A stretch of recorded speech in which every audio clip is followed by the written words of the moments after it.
Ethics. Any idea what is ethics? And how can you relate it with business research? Ethics का क्या मतलब होता है? Any idea? Ethics. Because when we talk of ethics, what comes to our mind is what is right or what is wrong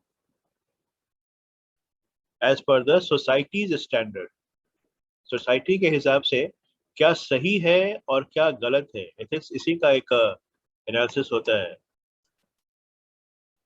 Because by ethics we mean a set of moral values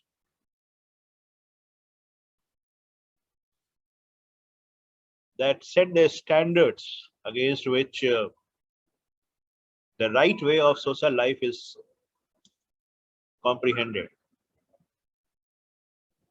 Right? Ethics का मतलब जो literal है ना, वो यही है. Ethics is essentially a set of moral values. A set of moral values that set the standards against which the right way of social life is determined. आपका जो भी एक्टिविटी है वह राइट है या रॉन्ग है, वो पता चलेगा जो स्टैंडर्ड हमने सेट किया हुआ है. और ये स्टैंडर्ड कैसा सेट होगा? The moral values that are cherished by the society. तो सोशल वैल्यूज के रिस्पेक्ट में आप सेट करते हैं standards against which the actions would be compared. आप सही हैं गलत हैं. रिसर्च में एथिक्स का क्या जरूरत है? कहां आप कह सकते हैं रिसर्च में ethics? Why we are talking all this the concept of ethics in research? Research out and out systematic analysis, systematic inquiry है. इसमें ethics कहां से आ गया? Number one, there is an attempt to manipulate the findings of the study. At times, the researcher attempts to manipulate the findings of the story. They deliberately decide not to tell you the truth for obvious reasons. जैसे मान लीजिए, I give you an example. आप जाइएगा summer training पे and you will be associating with any business organization. अब वहां पर आप काम कर रहे हैं, may be what ever department के लिए, आप HR, finance, marketing, on whatever topic. अब आपको पता चलता है बहुत सारे problem areas. Will you like to tell the organization outrightly कि these are the problems and this is my suggestion? क्योंकि that will be considered as a challenge. That will be something that the management perhaps would not appreciate, क्योंकि उनके performance पर question mark आ रहा है. You are telling me that these things are not good enough, ये यहाँ problem है, तो सारा ब्लेम तो मैनेजमेंट को ही दे रहे हैं. और वही आदमी जो आपको देने वाला है द सर्टिफिकेट, ऑर्गेनाइजेशन सर्टिफिकेट. सो क्या होता है ना, here we take a soft stand. Maybe we do not sound that acerbic. Maybe we manipulate the findings of the study, manipulate the data in our own ways, such as it is हम लोग नहीं present करते हैं at times. Now this is not ethical. हो सकता है कि आपके इस ऑब्जेक्टिव फाइंडिंग से the client may not be happy.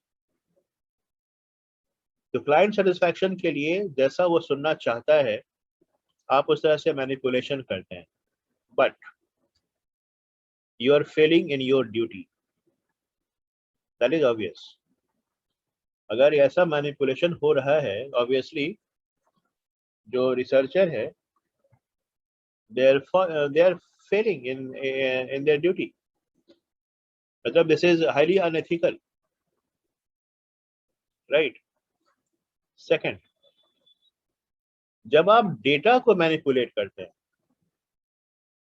For the पॉसिटी of time, आपके पास टाइम नहीं है या रिसोर्सेज नहीं है, लैक ऑफ इन्यूमरेटर्स हैं या लैक ऑफ फिनेंशियल कंसिडरेशन है, आप डेटा मैनिपुलेट करते हैं।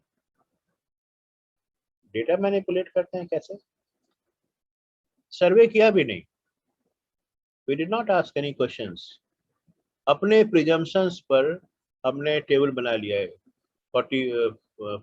40% of the respondent says, 20% says this. ये सब मैनिपुलेशन है, एंड मैनिपुलेशन रिसर्च में क्या कर रहा है? There is no room for manipulation, this is highly unethical. Hello, हाँ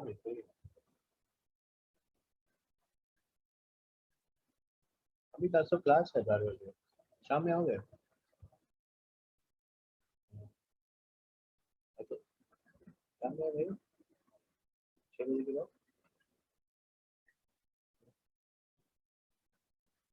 अभी क्लास है, स्टॉप क्लास चल रहा है। ठीक, चलो आप राइट। सो आप मैनिपुलेट कर रहे हैं, you are manipulating the data which is something that should be desisted from. ऐसा नहीं होना चाहिए, right?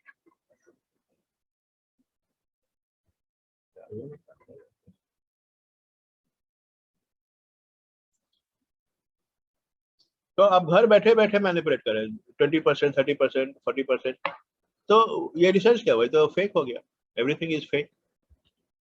कुछ एक एवरेज एवरेज सी बातें जो बहुत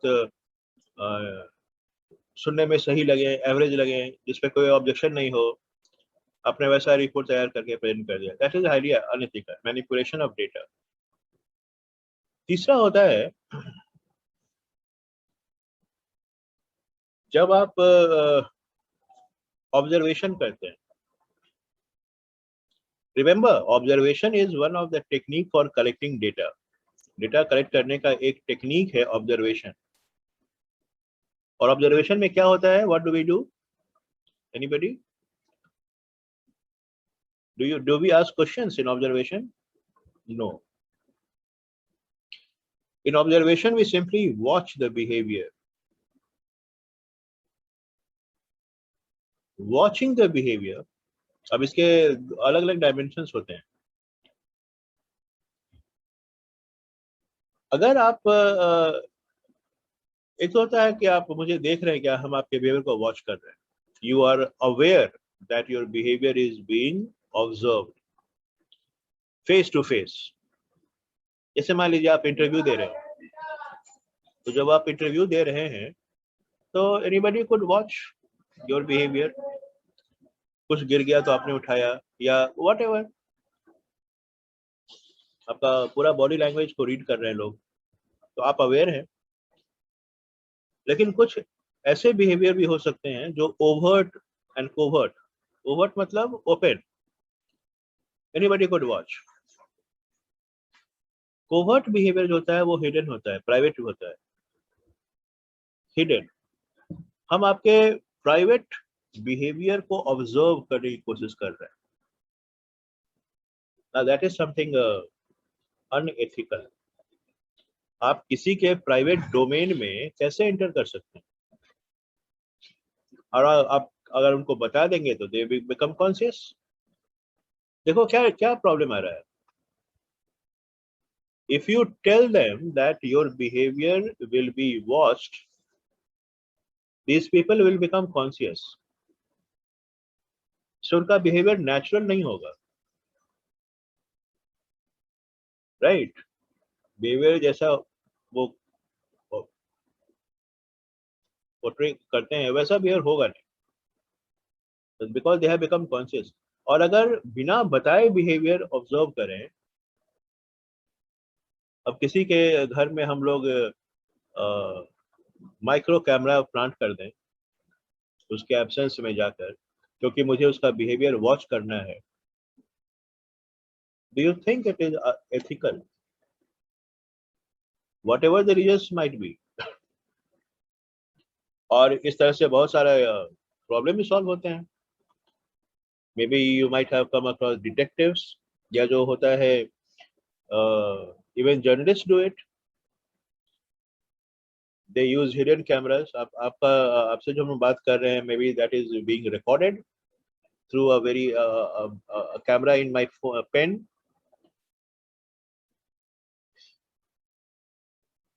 एंड वी हैव अश्योर्ड कि it's between you and me.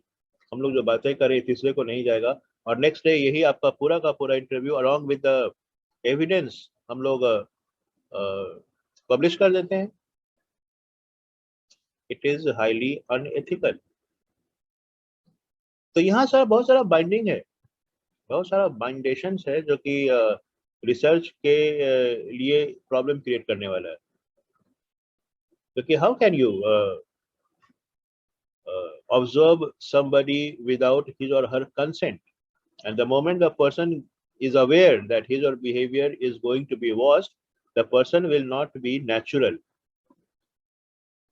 in behaving.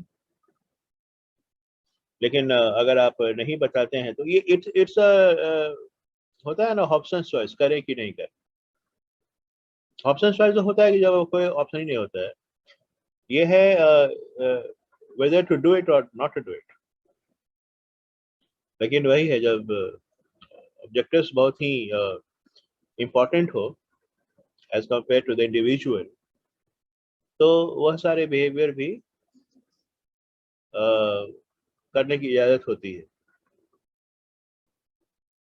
तो लेकिन मोरालिटी तो बीच में आएगा ना. अभी जो मोरालिटी है उस पर भी थोड़ा बात हम लोग करें. मोरालिटी वर्सेस एथिक्स, ये जो टर्म है हम लोग बहुत कॉमनली यूज करते हैं. Morality, ethics, how can we differentiate the two? क्योंकि ये दोनों एक ही जैसा है, एथिक्स एंड मोरालिटी. मोरालिटी होता है ना इंडिविजुअल लेवल पे बात होती है. मोरालिटी, मोरल, मेरा मोरल अलाउ नहीं कर रहा है. और एथिक्स होता है ग्रुप लेवल पे. One of the biggest difference, क्योंकि दोनों में कोई डिफरेंस ऐसे आप पूछें तो है ही नहीं. Morality helps you decide what is right और wrong. It has individual orientation. ये बहुत इंपॉर्टेंट है. हेल्प यू डिसाइड राइट और रॉन्ग, वो तो एथिक्स भी करता है. लेकिन मोरालिटी का जो फ्रेमवर्क है ना, that is at the individual level. People differ in terms of their morality.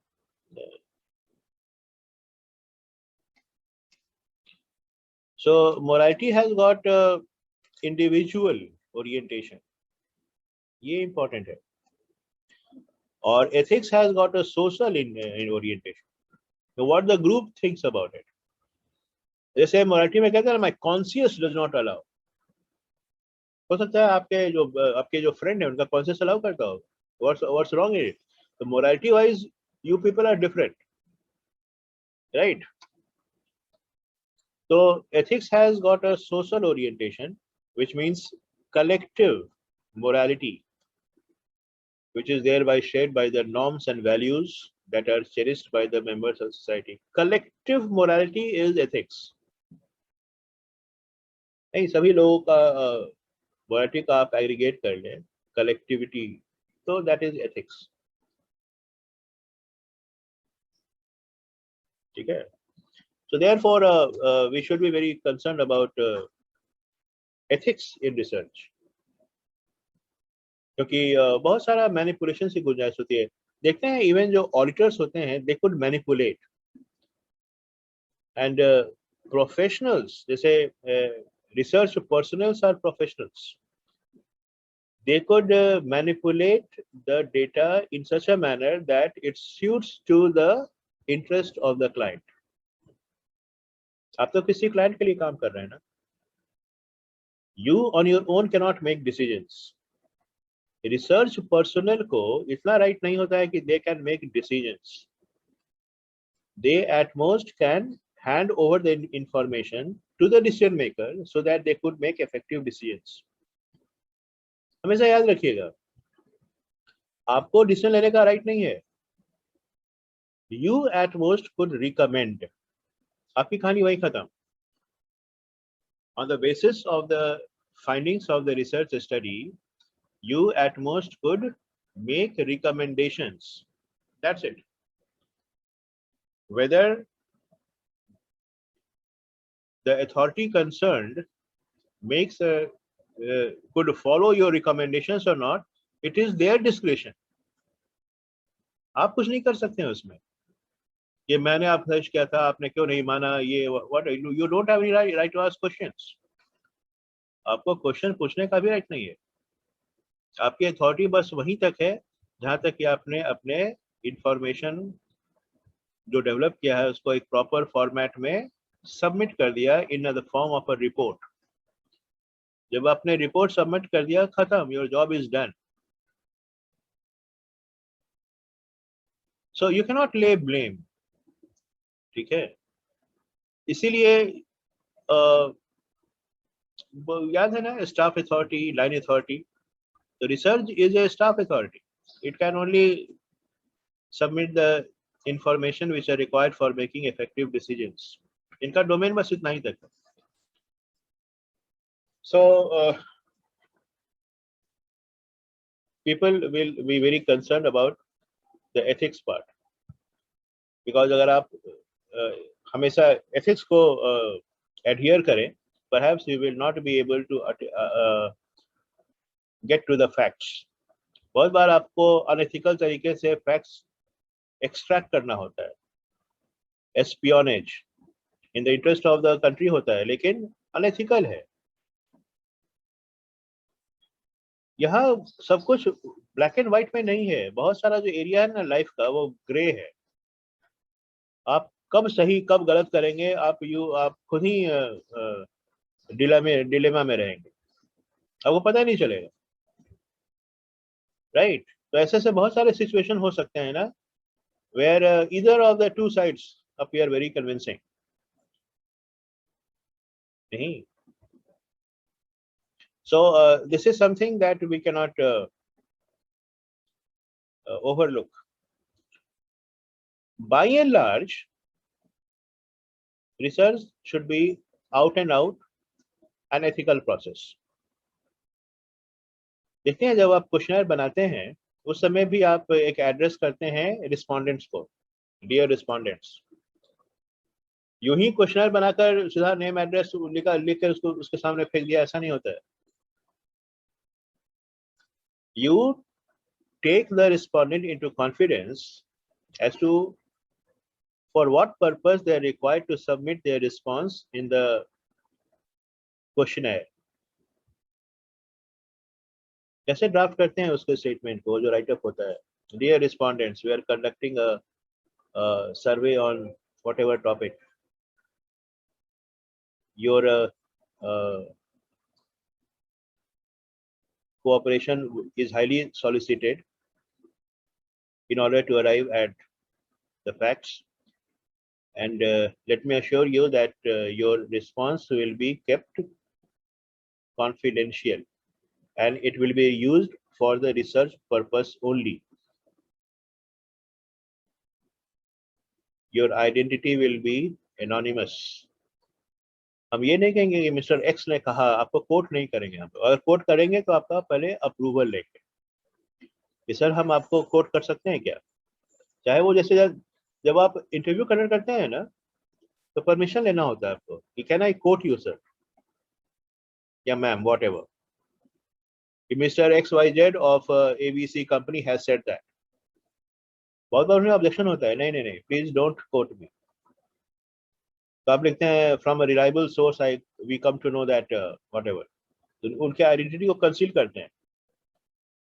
अगर आप ये नहीं फॉलो करें तो they will not be telling you the secrets. कुछ ऐसी बातें नहीं आपको बताएंगे. अगर आप मेरा नाम ही बता दीजिएगा, इन्होंने कहा था, and I will be booked. So why I will be telling you all this? लेकिन ऐसी बातें हैं जिसके खिलाफ एक्शन होना चाहिए. If you ask me off the book, I will be telling you. यहाँ ये सब घपला चल रहा है और यहाँ सब लोग ऐसे बंदर बाट कर रहे हैं और नेशन को एकदम बर्बाद करके छोड़ा हुआ है. ये सारा मैल प्रैक्टिसेस हो रहा है. लेकिन अगर आप ये हमें कोट कर दीजिएगा, according to XYZ of this organization, these practices, so I will be cornered. तो आप हमारा जॉब ही नहीं डूबे, क्योंकि उसके बाद ऑर्गेनाइजेशन हमें बचने नहीं देगा. और ऐसे लोग जो जानबूझकर ऐसे बातें कोट करते हैं, they are called whistle blowers. ये भी टर्म याद रखना, विसल ब्लोअर्स. विसल ब्लोअर्स होते हैं जो ऑर्गेनाइजेशन के सीक्रेट को पब्लिक करते हैं, और ऐसे सीक्रेट्स को जो कि ऑर्गेनाइजेशन का इमेज को टार्निश करेगा.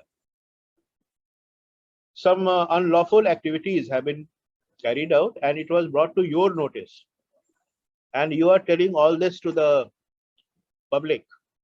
मीडिया में आप इस बात को शेयर करते हैं और आप नाम भी कोट करते हैं. This is me. I take the responsibility. I have the evidence. तो आप हैं whistle blower. लेकिन आपका फिर रहना उस ऑर्गेनाइजेशन में बहुत मुश्किल हो जाएगा, क्योंकि बाकी सारे जो अथॉरिटीज हैं, they will gang up against you. वैसे सिचुएशन में आप समझ लें कि किस हद तक आपको वहाँ लोग बर्दाश्त करेंगे, एंड दे विल कॉन्स्पायर कि आप वहाँ से निकल चले. लेकिन व्हेन यू आर कॉर्नर्ड, जब आपको रास्ता नहीं, तो अभी लोग they go for whistle blowing, right? तो maybe at times you approach people to collect information, and you may be enticing them, offering something in return, अगर वो cooperate करें तो, right? So that is all about. अच्छा, कुछ offer देकर कुछ important secrets उनसे ले लेते हैं, which will add to my research. तो ये तो एक bribe हो गया ना, तो वो भी unethical activity हो गया. So ethically इंफॉर्मेशन तक पहुंचना बहुत मुश्किल है, टाइम टेकिंग है, शायद इम्पॉसिबल भी है. लेकिन यहाँ पर एंड्स जस्टिफाई द मीन्स. अगर सोसाइटी के किसी बिगर कॉज के लिए यह सब करना पड़ेगा, it is accepted, right? So ends justifies the means. हालांकि गांधी जी इनके बिल्कुल अगेंस्ट है. Ends and means both should be justified. अगर हमने चुराया पैसा और किसी गरीब की मदद की, according to Gandhi ji I am wrong, लेकिन according to utilitarian principles I am correct. someone was starving to death. हमने किसी का खाना छीन कर, वो उसका बहुत खाना था, उसके पास पूरा प्लेट भरा हुआ था, शायद 2 रोटी वहां से छीन कर दे दिया किसी को जो भूख से मरने वाला था. मेरा मीन्स गलत था. I have got no right to snatch away food from anybody, लेकिन I help the person to survive. तो यहाँ means are not that important, ends are. तो किस सोशल पर्पस के लिए रिसर्च हो रहा है, दैट इज इम्पोर्टेंट.